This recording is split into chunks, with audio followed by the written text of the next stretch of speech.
Good afternoon. It's Wednesday, the 26th of July, 2017, just after 1 o'clock. Welcome to UK Column News. I'm your host, Brian Gerrish. With me in the studio, of course, Mike Robinson. And we're delighted. We are joined today by Alex Thompson, bringing us Eastern approaches from the Netherlands. Summer's back. I was just going to say, yeah, summer's back. It's raining, very misty in Plymouth today. And I'm going to say our support and commiserations to the people who've organised local agricultural shows, because they were setting up yesterday in hot sunshine. Today the rain's come in, but if we look on the bright side, of course, cooler is better for the animals seeking their first prizes in the show. In the show, yeah. Right. Shall we start off with secret courts? Secret courts and shadow government is where we're going today, I think. Yeah, secret courts. So over the years, Brian, we have highlighted instances of secret court hearings, much to the annoyance of certain fact-checking sites, such as Full Fact. A perfect example of secret hearing, Melanie Shaw, who's had hearings held in secret in the sense that the hearings weren't listed publicly. On top of that, she's had hearings held where her attendance was by video link, and that video link disconnected at critical moments, leaving her excluded from her own hearings, and the hearings proceeded without her, as far as I'm aware. That's correct, isn't it? That's correct, yeah. There's another even more insidious version of secret justice in Britain, if that's possible, because while Mel's problems are they're in breach of the regulation, so there's a possibility that they can be dealt with. There's a largely unknown issue of special advocates, and this one, well, it's carrying on openly and largely unchallenged. So the role of a special advocate, according to the government, has developed in proceedings before a wide variety of forums, both statutory and non-statutory in origin. These are the government's words, where a party, with the permission of the forum, seeks to rely upon closed evidence. Closed evidence may raise issues concerning national security. Individuals and their legal representatives are excluded from hearings where closed evidence is used. Got that so far? Certainly have. Right, okay. Special advocates perform an important role, this is the government's words again, by representing the interests of the excluded party in those hearings and subjecting the sensitive material to scrutiny, thereby promoting fairness in the proceedings. So let's just understand this. People who are subject to court proceedings where there's a decision to include closed evidence, those defendants are not entitled to see the nature of the evidence, they're not entitled to rebut the evidence. A third party who may or may not know anything about their case goes in and represents them. I guess somebody who's been security vetted. Isn't this the old Soviet system, Mike? Probably Alex is the man to comment on that, but it seems to me this is the way you do it. Well, let's move on and we'll run through this. Now, Justice, the pressure group, I say mostly unchallenged, largely unchallenged, but Justice produced this 2009 report on secret evidence, and they said that special advocates are merely they say special advocates, however, are not the cause of unfairness in proceedings. Rather, they are merely the most common and most visible symptom of the unfairness caused by the decision to allow evidence to be withheld from the defendant. So people have been commenting on this. It hasn't had a huge amount of media coverage. And then in 2012, 50 special advocates, either serving or former special advocates, submitted this memorandum to the Justice and Security Bill, on the Justice and Security Bill to the Joint Committee on Human Rights. And they said that closed proceedings, well, let's just have a look and see what they said. We remain of the view we expressed in our response to the consultation and endorsed by the Joint Committee on Human Rights that closed proceedings are inherently unfair and contrary to the common law tradition. So this is the position of the various people discussing this subject. And significant, Mike, that the phrase, the expression common law has appeared in that. Very significant. Absolutely. So why am I mentioning this today? Well, because the Attorney General is seeking to appoint new members of his panel of special advocates. So just to explain what he's saying. The Special Advocate competition is open to both self-employed barristers and solicitor advocates with at least 5 years advocacy experience. But he wishes to recruit advocates at the junior level, in particular those with expertise in family and employment tribunal work, and completed applications must be submitted by noon on the 18th of September. Now, I can see, Brian, that in the case of a terrorist trial, some people may take the view that there's national security issues at stake, and therefore perhaps some evidence needs to be heard in a closed court. But I, for the life of me, cannot work out how this is appropriate to the Family Law Division. Well, it can't possibly be about divorce, so this must be about the taking of children. Well, this is absolutely it, and I come back to the case that we are mentioning, a case which is taking place in Sheffield. We're not able to give details of the case, but what we can say is that where there has been video and audio evidence of a child being abused, that evidence is simply being shut out of court, so therefore there's no case. And the other thing I'm going to say is that evidence from around the country, it doesn't matter whether it's Scotland, Wales, Oxford, Cornwall, of the use of the psychiatric system to silence people who've got evidence of child abuse, that is being used as a template. So use of the psychiatric system, preventing people seeing evidence against them in court. I'm going to come back. This is the Soviet-style system. And this cannot be an accident. This must be deliberate policy that's being brought in. Alex, give us some comment on this, if you will, please. Brian, as this is family law, which isn't even a proper branch of English law, it's been invented recently as if it had other rules of conduct than other branches of law, which it doesn't. This is family law, so it is not proper national security issues. It's not signals intelligence by the proper agency, GCHQ or MI5, nor is it human intelligence by the proper ones, MI5 and MI6. It is actually it's a way of covering intelligence which has been perpetrated by councils, perhaps by private firms, hired by councils or individuals within them.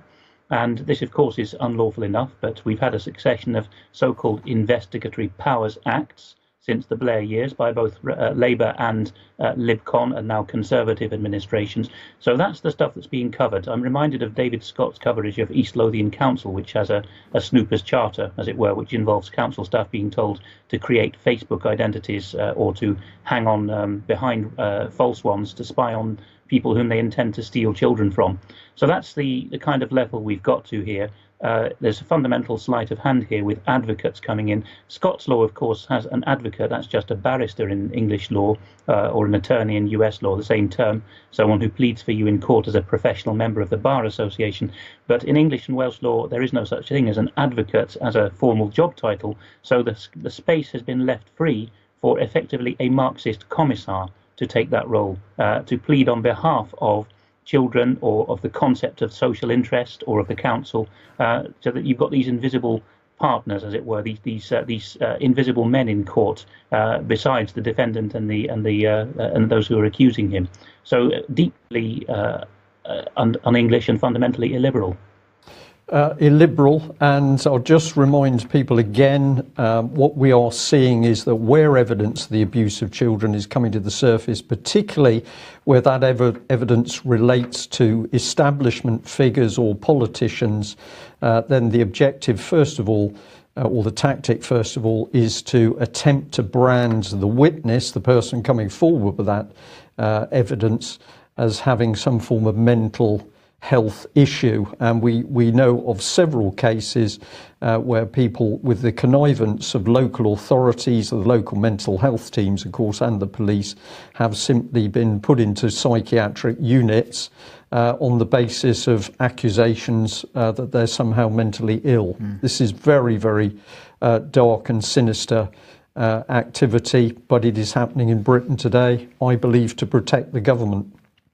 Okay, let's move on to Grenfell. A couple of days ago, we mentioned the Independent Recovery Task Force, and Sajid Javid has now announced details of that, and has listed the people who are going to be serving on it.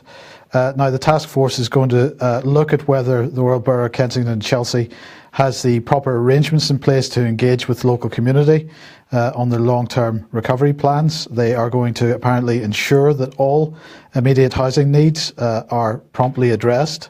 They are going to support the council to significantly improve housing management, and they're going to make sure the council develops, in partnership with the local community, a plan for the Grenfell Tower site, and to ensure that the right leadership and governance arrangements are in place across the council. Those words are their summary in the press release. But when I looked at the actual terms of reference for the task force, it also mentioned that they were going to look at the situation with the TMO itself. Here's what Sajid Javid had to say about this. He said, "I am determined that everything possible is done to support the local community following the disaster. This includes ensuring an effective recovery plan is developed that takes into account the views of the local community. The new task force has extensive experience in this area and will provide the council with the expertise needed to deliver this important work." Well, that's all very good. It's taken a little bit of time. Maybe this is the start of some progress. Now, of course, as we've said before, Kensington and Chelsea is going to be taking the lead on the recovery from the fire, but the task force is there to provide some oversight. So who's on this then? Well, the first person on it is Aftab Chugtai, who is chair of the West Midlands Police Independent Advisory Group. Then we've got Javid Khan, chief executive of Bernardo's. We've got Jane Scott, who's the leader of Wiltshire Council, and Chris Wood, who's a partner at Altair Housing Consultancy and a former director of housing for 3 London boroughs. So I thought we'd have a look at some of these. Now, we've only had a chance to look at a couple of people here. So here is Javid Khan, Brian. Working for a charity doesn't make you an angel, he says. And guess who he's writing for here? I'm going to stay silent because... Well, Common Purpose. Oh. Isn't that a surprise? Probably not, Mike. No. So Javid Khan, chief executive of Bernardo's. Apparently, Bernardo's runs 1,000 services in local communities and is the 5th largest charity in the UK. He previously was chief executive at Victim Support. And before that, executive director at London Youth Violence Board. And I've got to thank a couple of researchers. Thank you very much for your help on this morning. He, as I say, he was chief executive of Victim Support, and they say that they help over 1 million victims and witnesses each year, having 600 sites across England and Wales. So that's good. The next person on the list was Jane Scott. Well, it turns out that Jane Scott is in fact Baroness Scott of Bybrook, who is a Conservative life peer. So she's in the House of Lords as a Conservative peer. But she's just named as Jane Scott, is Yeah, she's an ordinary member of the public. Absolutely. So Conservative leader of Wiltshire Council since its formation as a unitary council. And so I just wondered, has she got any leadership skills, Brian? And in no time at all, I discovered that she's actually a leadership mentor for the Clore Foundation, for the Clore Leadership Trust. Well, we can see her listed there on the list. This is she is a mentor. So this is another very, very elitist group of selected leaders. And I remember coming across this organisation quite a few years ago after they attacked me for my early reports about Common Purpose. Well, so they were very aggressive in trying to stop me reporting about Common Purpose. Well, that's hardly surprising, Brian, because Common Purpose is one of their partners. So already 2 of the 4 of the task force are Common Purpose leaders. Yeah. And we haven't had a chance to look at the others in depth yet, but this does not fill me with enthusiasm for the job that they're going to be doing. Not with enthusiasm, but I think we can be encouraged here that it's becoming ever more easy to see how the government puts together the cover-up team. We can perhaps bring in here as a further example that after the initial report on the deaths in Staffordshire hospital, and that was a very good report, and it certainly did take the lid off. The government brought in a new team to effectively rewrite that report, and they even called the team the Common Purpose Team. So I think we know what we're seeing here. This is the groundwork being established for a massive cover-up. Yep. Okay. Where are we on to now? Alex, we're moving on to defence, and you wanted to highlight this one, that Japan is linking the Japan inks a defence deal with Germany amid China threat. Japan and Germany have signed an agreement on the joint development of new defence technology. We're seeing more and more of these defence pacts coming into place, but what's your reading of this? This is, Mike, part of what I would call the undoing of the post-war order, which we're seeing in the economic frame with Bretton Woods. Well, it ran one generation on the gold standard and then a second on Middle Eastern oil being the backing. And now that's falling apart and the Bilderbergers are in turmoil. The same is happening on the military front. So we've noted that the Germans are suddenly getting interested in fighter jets, which they were not supposed to build. And they're doing so through Franco-German leads. But here we see that Japan, you would have thought that the West would have learned never to allow Germany and Japan to team up again, but here we go. Japan and Germany are going to cooperate closely, and particularly with Britain. Now, the Japanese have already signed similar bilateral pacts of the kind that we see being the core of the EU military union. So the French and Germans have each signed a number of these pacts, but so have the Japanese with France, Britain, the United States, and Germany, and the Netherlands I see here as well. So all the usual suspects. And the particular focus, because the US have not been wanting to sell or share most of their military technology for air-to-air missiles and the kind of things that the Japanese would really want against China, is that the Japanese are actually developing the MBDA Meteor. It's an active radar missile, air-to-air, which is being led by British companies, according to this Deutsche Welle, German official overseas news article, with significant input from German companies. So right there in an article about Japan, we see that German companies are getting very close with the UK defence sector, which is exactly what David Ellis has been saying. And at the back of this, I suspect Hitachi, which is getting its tentacles everywhere, will be very involved in some of the technologies. This missile is going to be kitted out on the Eurofighter Typhoons, including those deployed by both the Royal Air Force and the Luftwaffe. Is there any separation anymore between the Royal Air Force, the Luftwaffe and Japan? Well, apparently not. No, but what we're saying, Alex, just to reinforce this point, aside from the bilateral defence agreements that are happening within the EU, which are leading towards EU military union, we're saying bilateral defence pacts amongst a whole bunch of other countries around the world. This is a really important point, and I want people to keep that in mind as we go on through the programme, because we'll be coming on to this issue of bilateral agreements a little later. But now, Alex, last week we mentioned the issue of the alleged border changes in Georgia, an accusation against Russia that they were attempting to move the border. Apparently the border signs, well, you tell us what's going on here, because Tbilisi is contradicting media reports. Now, this could be read as a sign of the Georgian government's rapprochement with Russia after years of headbanging against them, which culminated, of course, with Saakashvili invading South Ossetia in 2008. But anyway, the OC media is one of the latecomers to the Georgian media scene and pretty respected as one of the English language sources, and it goes back to Georgian sources as well. But it is the first time, Mike, that the Georgian government has actually said, no, the claims being made by our own hotheads are wrong. So they're reining in their own propagandists, who are usually New York and London trained, for the sake of proper relations with the South Ossetians and ultimately the Russians, who are guaranteeing South Ossetian autonomy and peace now. So you recall the footage of these advanced green signs being put in the middle of people's fields, and this sort of rent-a-farmer characters turning up on camera saying, I've lost 10 acres of land or whatever. Well, even Tbilisi, the Georgian government under Prime Minister Giorgi Margvelashvili, has now said, actually, no, that's not the case at all. The date was wrong as reported all over the place. That no one lost any land, despite the pictures you saw of a farmer hidden behind barbed wire and the media the other side. So it was, as you noticed, Mike, it was one of these very quick popping up media talking points to bash Russia with. And we see the Russian border encroaching in Georgia too. But for the first time, even the Georgians have backed off. So I think we're losing some of our proxies out in Eastern Europe.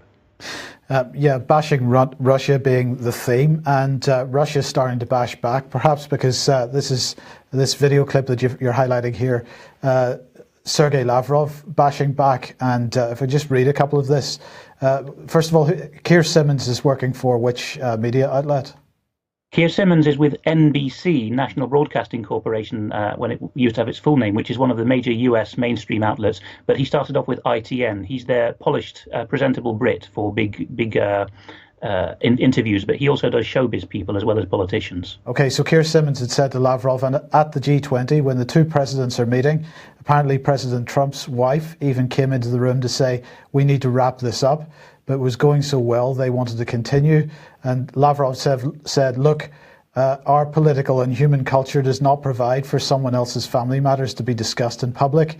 And you've said here that he was pretty exasperated as he said that. And then Simmons goes on to say, but my question is really more about, and he's cut off. And Lavrov saying, I understand you're British, you're too eager to get more details than Russians can provide you on this human rights subject.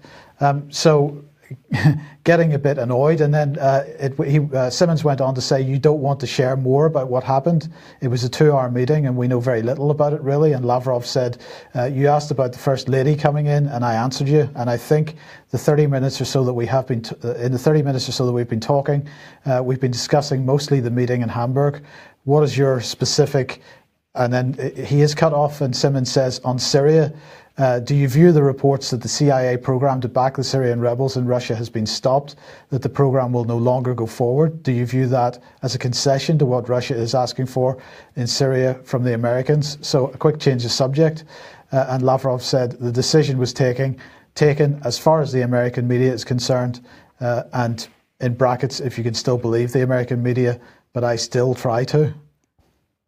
So he's getting in several digs there, both at the NBC network, which is one of the mainstream ones in America, and at the British journalistic tradition, which has always provided a useful front for the American attack dog media, because the Brits are held to have more polish and panache at asking this without just sounding grinding and whiny like some of the East Coast US journalists do.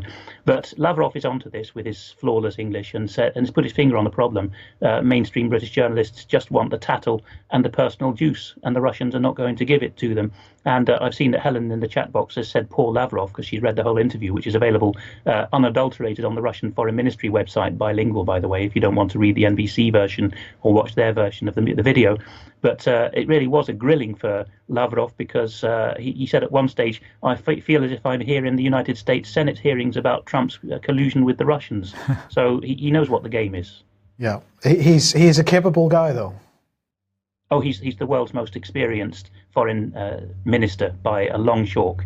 And even 9 years ago, when he was dealing with us in an expletive and explosive phone call with David Miliband, who was then our foreign secretary, he said, I'll remove the expletives. He said, don't you try to tell me what to do. You know, he more or less said, you're a kid in short trousers compared with me. Yeah. So he's not going to be messed around. And he's also trying to deal with the US confiscation of Russian diplomatic residences on the Bay Shore in Maryland and in New York State, where they used to send their diplomats to recover from the swampy Washington, D.C. climate. Those have just been seized contrary to international law with police guards. And Russian media has now shown that the lights are on, but nobody's home, as it were. There seem to be literally spooks in those properties doing who knows what to the Russians' diplomatic assets. So very dangerous times, really, in Russian-US relations, despite the appearance of Donald Trump on the scene. Yeah. Well, where can we go from that? I think we can come straight into the fact that British press and media are not reporting the true facts about the state of the British military. On one hand, we're told we should be very fearful of Russian foreign policy, the Russian military. But let's do a little bit of a recap on what some of the reports have been to do with the size of Britain's military. So here we are with 2016, the Mirror, one of many articles, Army short of 2,000 troops as recruitment firm chaos drives away soldiers. Well, let's bring us up to date with 2017. Army fights troop shortfall with new recruitment ads about camaraderie. And what's causing the problem? Well, the problem is that recruiting has gone from Army recruiting sergeants and has been put in the hands of this company, Capita, which we all know and probably don't love for its tactics in extracting the TV license from people. But ever since since the companies had the contract, things have got worse. At the very time, the government says that Russia is a growing threat. This is another article from a few months ago. Britain's armed forces are shrinking by the day. And does it really matter? There were some very good statistics put across. Of course, the big spike in the military there was the First and Second World Wars. But you can see on the bottom scale from the 1950s onwards a decline. But what senior military officers, retired officers, are now telling the UK column is that the situation is dire. The army in particular incapable of mounting a serious campaign. And we say that Michael Fallon, Defence Secretary, is simply trying to grab the limelight with his new aircraft carrier, Queen Elizabeth, which unfortunately does not have any aircraft. So here's Capita. What do they say? That on defence, they're addressing the financial challenges that the defence sector is currently facing, partnering and outsourcing. And they've become a compelling solution. Well, they're a compelling solution if the aim is to destroy the military. But I was fascinated by a little bit of the language in here. Let's have a look at this. It says, we understand that in future, the first choice for UK defence manpower capabilities will be the whole force approach, WFA.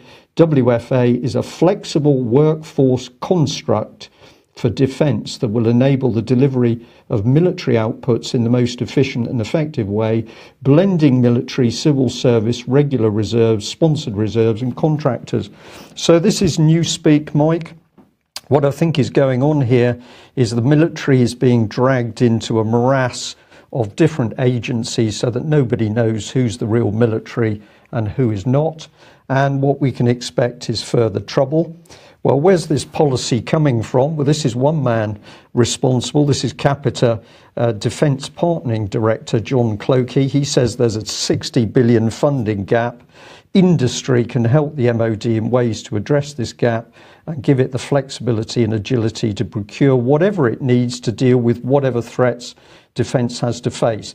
So there's a 60 billion pound gap, but he says my company Capita can solve all of those problems and deliver whatever's needed. Well, he's clearly some form of wizard or magician or something. Magic circle. So I went just to have a look at this man's experience. He was originally Capita education specialist. He was helping Britain's schools. And then he suddenly moves across at the top of the page there to Capita Group Defence. What's his claim for defence experience? He's done a few years of part-time work with the Royal Navy Reserves. So interestingly, at the top of his LinkedIn profile, he says he was educated at the Britannia Royal Naval College.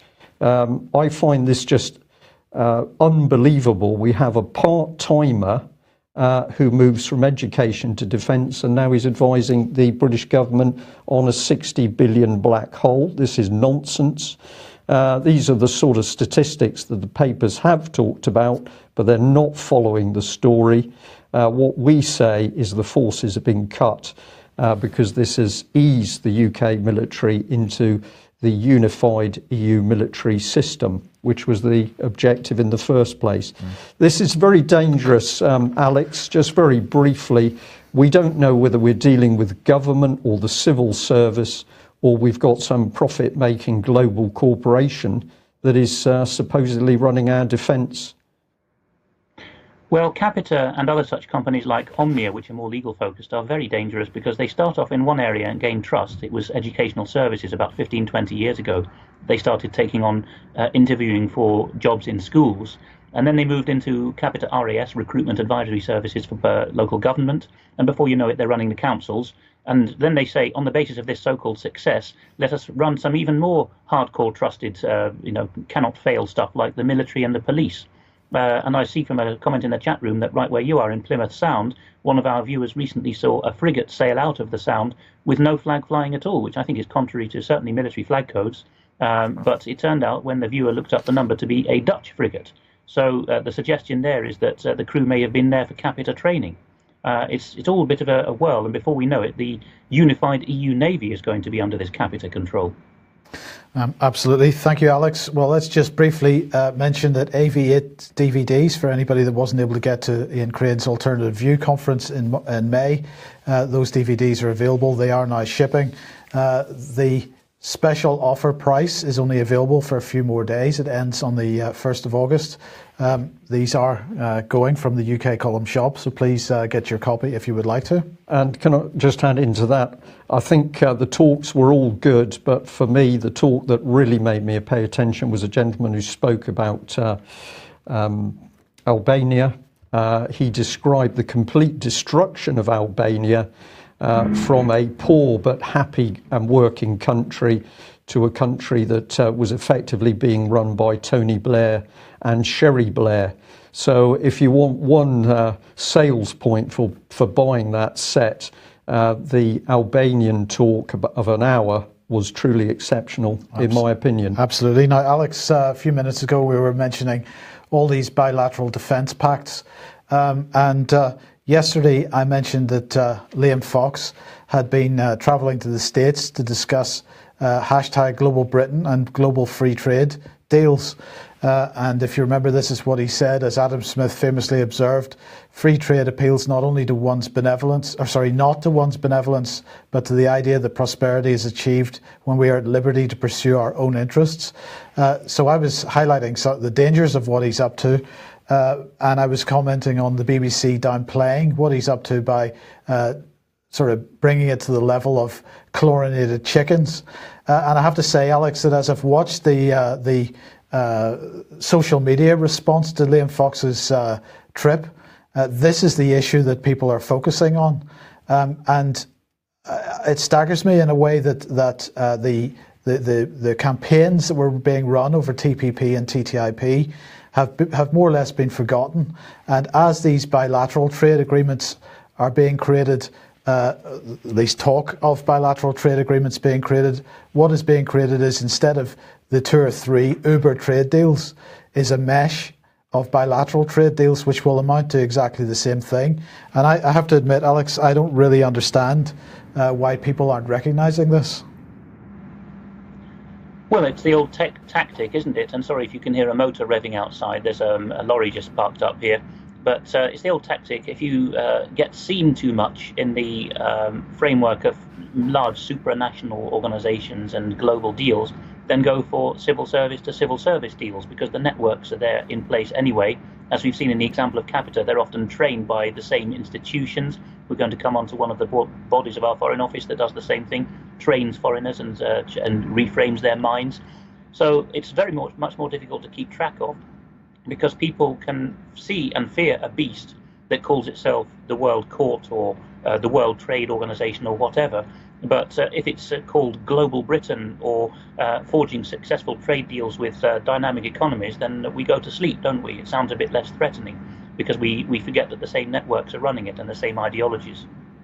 Yeah. Okay, well, let's move on to Viktor Orban. What's he been up to? Viktor Orban, the Hungarian Prime Minister, has an annual tradition of going to the ethnic Hungarian area of Transylvania, which is in Romania on the map. And he gives a speech every year there to young people in an open university format. And a couple of years ago, he gained wide attention geopolitically by saying Hungary is no longer in the liberal democratic mold. We've seen that liberal democracy ends up with welfarism and subversion. So we're moving ahead of that into a country that works. And that's our new paradigm. And this year he's gone further than that. And perhaps you can read out, Mike, some of what he said. We're actually going to start with the answers to the questions which he took from students after the talk itself. But this is of genuine interest, I think, to our viewers, what he said about Brexit. Well, he said, on Brexit, I'd like to tell you that I don't share the negativity which is prevalent in Brussels today, and that sees the United Kingdom as an enemy. Many people think that we must now prove that a country can only be worse off outside the EU than inside it. I believe that this idea is complete nonsense. It's for every nation itself to decide how it can best serve its own interests inside or outside. And if they decide that it would be better for them outside the EU, they must be allowed to pursue their interests outside. And so I reject the linguistic dichotomy that's been offered to us, that there should be either a soft Brexit or a hard Brexit. The withdrawal process and agreement we need should be a fair and just one, even when it's no longer a member of the European Union. The United Kingdom will still be our friend. So you can see, just by being one of the Central European EU member states' heads of government, who says that we are going to be friendly with Britain and we're not going to try to cabbage Britain during the Brexit negotiations, he's rather let the cat out of the bag about Merkel and Macron there, hasn't he? And it was also be worth pointing out that he was sitting on stage there, as the previous slide showed, next to a hero of the removal of Marxism from Europe, Bishop Laszlo Tőkés, who people might remember in 1989 was the clerical leader of the uprising in Timișoara, as it's known in Hungarian, Temesvar in Hungarian, Romanian is Timișoara and Hungarian Temesvar. He was the bishop who actually rose up against Ceausescu. So this bishop has now been invited on stage, and the reason people haven't heard about this great hero who largely helped overthrow Marxism in Europe is because that bishop has gone on to take the same view as Orban, that nations are more important than supranational government and globalism. So they've both been sidelined together. Well, you produced this list of Orban's themes in his speech. So let's just run through this very quickly. So his first point is what makes a nation great. He said a great nation bothers to show up for the next generation by reproducing. He said a great nation collects corporation tax and uses it to encourage parents to have many and happy children. He said a great nation takes revenge on anyone worldwide who harasses its citizens. A great nation can decently host any of the world's great events and boast splendid architecture. A great nation has strong armed forces. And then he also discusses what is solidarity. And he's saying here, solidarity is not wanting Brussels to steal yet more sovereignty from one's own national government. He said solidarity is not paying Germany 5 times as much as Hungarians for the same job at the same efficiency. He said solidarity is not embracing ideologies that seek the destruction of Europe, and that solidarity is not an end in itself, but merely a means to peace, security, freedom and prosperity. He said that solidarity is genuine, mutually agreed defence, and he said that solidarity is paying the Hungarians what they've spent on protecting the EU from invasion by George Soros. And finally, he said solidarity is Hungary and Poland sticking up for each other to stop the Grand Inquisitor picking them off. Who's he referring to there? He's referring to the Eminence Grise, which every European Commission has, because it's based on French politics. So you remember in the monarchic era French government, there was always the Eminence Grise behind the throne, often a cardinal, which is why he was called the Grey Eminence, wearing a grey habit and so on.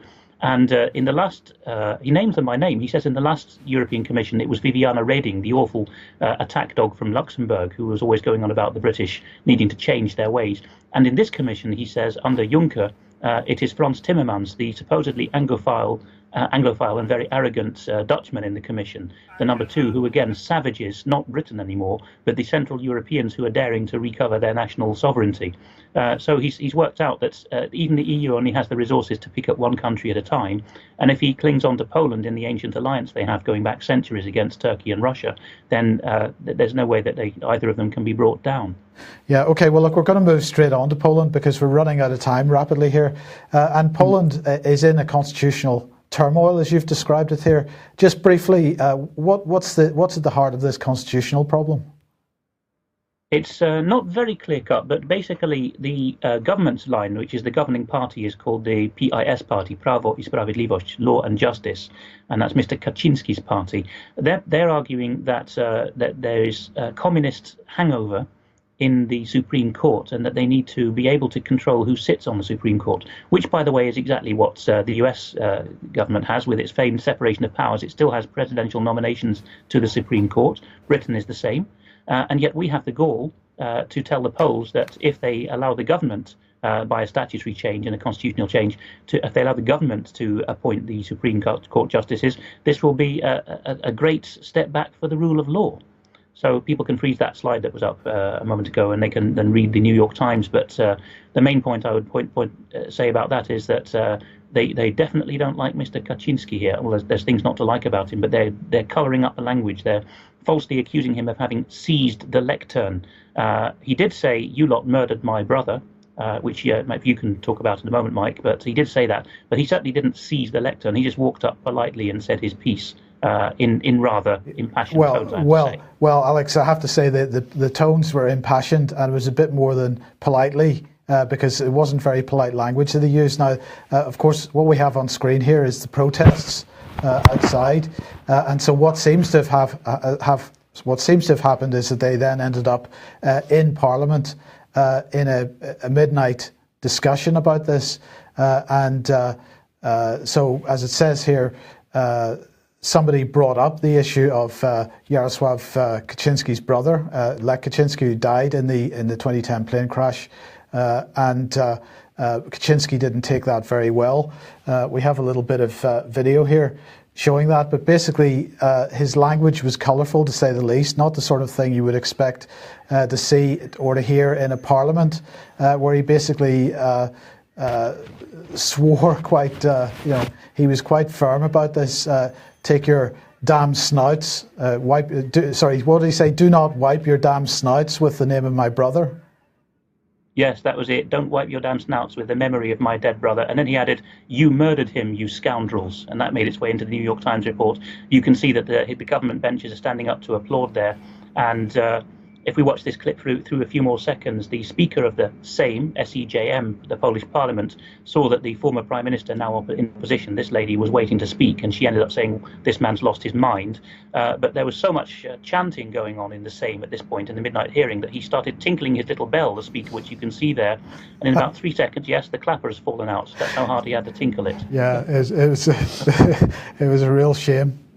Okay, Brian, let's move on to Alex, let's move on to the BBC, because Guido Fawkes here saying the BBC making a Foreign Office documentary, and your question is, will the BBC be making a documentary about the Foreign Office, or is this in fact the Foreign Office making a documentary about the BBC? So you're hinting here that in fact they are the same organisation. Yes, and more particularly that the FCO has much more knowledge of the BBC than vice versa. The BBC is going to have to take it on trust from the FCO handlers making this documentary that things are as they say, and you ought to look here. This is the most interesting part of the building. So obviously the FCO's jargon and way of doing things will rather overawe the BBC programme makers, and the FCO has a long history of being able to manipulate media because of the mystique it has, and the idea of being the most elite branch of government. So I think in the end we're going to find the BBC being used as a channel here, not for us to find out about the FCO, but for the FCO to tell us what it wants to know about itself. So where does that take us, Brian? Well, where that takes us is, what is the Foreign and Commonwealth Office? And I'm going to bring in Wilton Park and thank some of our viewers for sending in information. We have mentioned Wilton Park before, but today I think it's time to take the lid off it. So let's just have a look at this one. This is the website. They seem to be very excited about a plane there, Mike. The F-35? Indeed, like, yes. That one is flying, but it could be a virtual plane. But what is this organisation? Why should we pay attention? Well, have a look at the website, have a look at what they talk about. And of course, they're saying that between 1946 and 1948, more than 4,000 arch-Nazis and officers from the Wehrmacht were reframed, they were reprogrammed. How do we know this? Because one of the gentlemen himself said he was a Nazi, he came to Wilton Park, and it changed my life. It's almost like a statement out of Common Purpose, isn't it? It changed my life. So we're just going to say, how was this done and who did it? And we're really keen for some information on this. But here's two names, Heinz Koppler and Herbert Sulzbach. And these are two key men from Wilton Park. We went for a little bit of information from the Jewish Chronicle here on Herbert Sulzbach. And it says here that he fought for Germany in the First World War. He then came out of Germany prior to the Second World War, ended fighting for the British, but somehow he gets involved in what was happening at Wilton Park, and he is one of the key people that apparently changed the whole mindset of these strong Nazi individuals. So it says here, subsequently working amongst the high-ranking SS officers in prison at Featherstone Park in Northumbria, Sulzbach ensured that these more hardened candidates also return home with a clear understanding of how liberal democracy should work. So that's a really interesting statement. What liberal democracy were they talking about, Mike? Not too sure about that because of the people who were involved at the beginning, like Bertrand Russell. I'm not aware that he was a massive proponent of liberal democracy, more technocratic than liberal. What about Lady Astor? She was also in there. Oh, well... Difficult to say, isn't it? No. Well, our point here is who are these people and what are they up to? Have a look at some of the information from the website. Prime Minister Edward Heath and the French President Pompidou agreed that issues concerning the enlargement of the community should be addressed. So that's Wilton Park into the EU. This is interesting. 1997, Wilton Park holds its first meeting in Switzerland on the United States of Europe. And on it goes, NATO, anywhere there's action, they're talking about it. Here's Slovenia, Sweden, Serbia. We've got Abdullah Gül, Republic of Turkey. So anywhere there's trouble in the world, Wilton Park's discussing it. And this is interesting. We've got a memorandum of understanding being signed with the Ministry of Foreign Affairs of the Republic of Turkey. So you say, how did Wilton Park do that? Another memorandum of understanding signed on behalf of Wilton Park by British Ambassador to Brazil. All fascinating. 1955, following public debates in Britain and Germany, the government decides that Wilton Park should continue to be largely government funded. So this is not some sort of side NGO. This is an arm of the government. And this is the key. In 1991, Wilton Park becomes an executive agency of the Foreign and Commonwealth Office. So, Alex, to answer your question here, once we're into the Wilton Park, we're not sure who we're dealing with. But if we have a look at some of the people, just extraordinary. We've got Peter Apps. He's in PS21. This is going to change the world. They're looking at studying the 21st century. We've got neuroscience and philosophy. Down here, we've got John Holmes, chair of the Electoral Commission. That's pretty interesting, isn't it? Very. Very interesting. We've got this one, Michael Lee, senior fellow, German Marshall Fund of the United States. And of course, the German Marshall Fund, as we reported a couple of days ago, of the United States has just launched this new neocon initiative to ramp up the angst over what they allege to be connections between Trump and Russian interference in the US election, and in fact trying to bring this global, because they're saying that the Russians are trying to interfere in European elections as well. So that's a major program of the German Marshall Fund for the United States. Fascinating. Then if we come down here, we're back into UK government, the UK Department for International Development. We've got a lady working on digital health. And we just go back up to Mr. Nicola Koloff here, Executive Director of the Argydaeus Foundation. They're convinced that inclusive economic growth is one of the primary drivers of change in low-income countries. Good. Our work is inspired by Catholic social teaching, and the Argydaeus Foundation is a Swiss-based charitable foundation.